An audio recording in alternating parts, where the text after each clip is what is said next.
بچه دهات من دلدار بگرد لات من نامرد و بی وجودی من شنودی که خیصات. این هم یک آهنگی فوق العاده زیبا با صدای شاه، صدای مازندران ابی عالی و با هنرمندی وحید شاه حسینی، تنظیم محمد رضا حددی، کاری از استودیو بلک وایت. ای جولا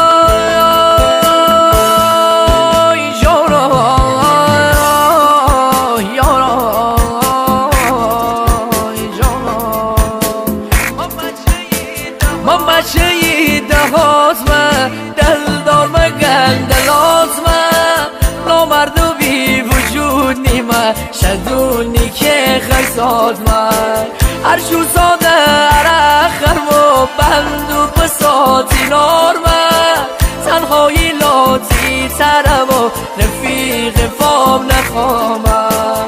آهای آهای ای روزگار قسم هستی کارمار و شکارچی دشمنو میار درم منی شکار نمک نارم میده سوار آی زمونه هوار هوار صدا ببوش بی خیال به اسمت خرابم میغال به اسمت خرابم میغال.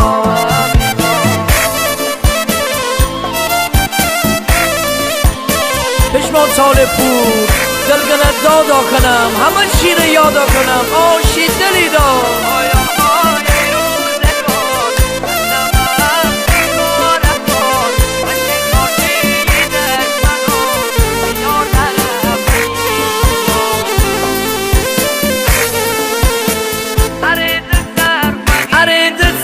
فقیر من حق با تگوش گیر من اگه من ترک کنی از تنهایی من میر من هرچی گلی درسته دیگه هیچی نوسته تو بودی منتای دست دلبر به مخصه.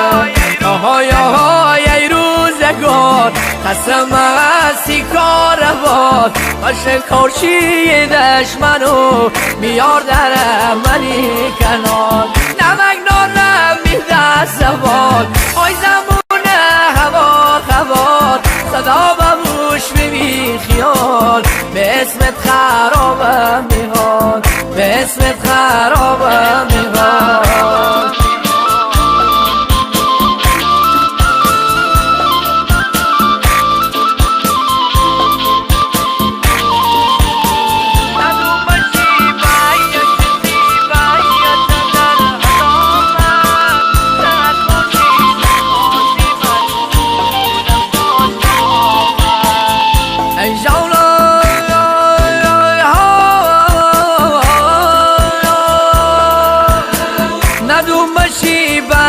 چنتی باید تردل هدامه سعتاشی جون خاصی من سوسول باش ندامن هر شوگتی من کافه و حالا چی قرار دار من برکی جا تلی گب نیه تنی جا کاری نایم. آهای آهای ای روزگار قسم هستی کاروان من شکارچی دشمنو میار درم منی کنار نمک نارم میده سوال آی زمونه هوار هوار خدا ببوش بی خیال به اسمت خرابم میبار به اسمت خرابم